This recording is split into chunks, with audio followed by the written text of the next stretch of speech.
feel I've got a deep-rooted connection to North Shields as well, because my family on both sides goes way back in North Shields. I was recently talking to a relative, and one side of the family had the family tree researched back into the 1600s or something, and it's all just fish key. They all worked in the rope factories on the decks of ships, and my great-grandfather was the captain of a skipper of a fishing trawler on the fish quay. Both sets of grandparents worked on the fish quay, and both sets of grandparents brought up in North Shields. My maternal grandparents on the ridges. Mm-hmm. They met at the Tyne Brand factory working there, had loads of stories about there. And I've been here all my life, apart from when I went away to university and lived 1 year abroad. And then I came back to North Shields because it's just such a special place, and I think anyone who's from here feels that. But even people I know who have just recently made it their home feel the same way.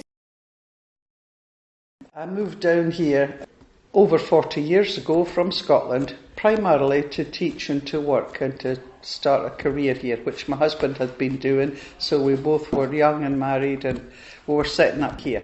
When I had first to teach, my first job was in the Meadowell, and they were absolutely broad Geordie. And they called me Captain Haggis, as I recall. was my nickname. And the Geordie was so broad, it really took me quite a while to get a grasp on it.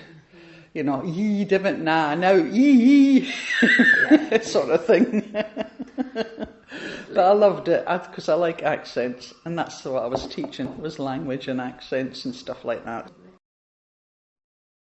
I'm fond of the town. It's a bit of a messy old place, but I'm fond of it. But the real draw is, I think, the riverside and the views. I find the river more fascinating than the sea because there's more going on. Because it's like a seaside town, but not, and we like the industrial vibe here, as well as it's not just a seaside town. We have massive tankers going past our window, and it's just fishing boats, and the sunrises that I've never seen in my life before. The sunrises here are just spectacular. I like Louvain Place. I think it's called Louvain Terrace as well. That's got Dagmar House on it. That is so beautiful. But there's so many. I mean, I walk up from Cecil Street to Linskill Park, and I love to go in the little windy streets like up Drummond Terrace and all of these. There are just some absolute architectural gems in this town. There really are. You don't have to look very far, but I love an old building. I really do. My favourite place in North Shields is the main shopping street, so Bedford Street in the centre of North Shields. Loads of reasons why I like it. I just think it's recently going through a fair amount of transformation, which I hope doesn't take kind of the heart out of the street. But I think it's not only the buildings that are there, but the people. It's ever changing. Lots of different walks of society can be found on that street, and that's brilliant. And that's what makes North Shields is the people as well as the buildings. So the people are kind of the heart of North Shields, and I think Bedford Street is a real kind of testament to those individuals that live there. I think growing up, my favourite place was Smith Docks Plainfield, which was right next to Bridge Road where I lived. And I remember playing there as a boy, football, cricket. There was 3 pitches there, and on Saturday and Sunday they would be surrounded by spectators. I lived next door to Northumberland Park, so we played in the park. And in those days, Northumberland Park was a feature in the town. They had gardeners, greenhouses, loads of flower displays. It was really beautiful. It had wardens in there to keep the people like me out as children. And we used to sneak in and play there. But there's a tunnel that still exists, which goes from the duck pond underneath the main road and ends up at the golf club. And we used to sneak through there as kids.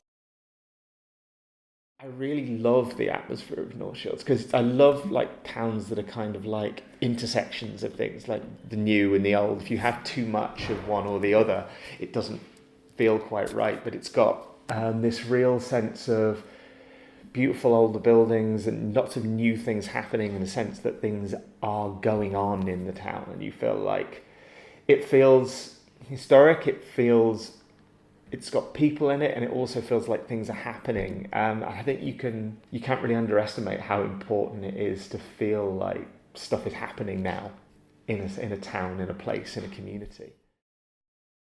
I'd just like it to continue to be a welcoming place, and it always has through its 800 years history.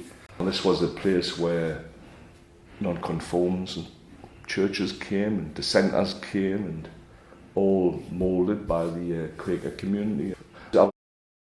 Yeah, people didn't try to talk down your ideas or alter your ideas. Your ideas were yours, and people accepted that back then. But essentially, it's the same now. It's always been looked down upon, hasn't it, slightly? You know, it's been the poor relation to Tynemouth and other places, but when my mum was very ill, it was tough women, mainly from North Shields, who looked after her and were kind, rough but kind, you know, and I would rather have that. Although I've had no connection directly with the sea, many of my relatives have been connected to the river and the sea in one way or another. And I think it's sort of in the blood or in the genes. My favourite view, because I think it sums up the place, is to stand up beside the high light on Tyne Street, look down over the Fish Quay, out over the Black Middens and through the piers. And to me that sums up what this place is.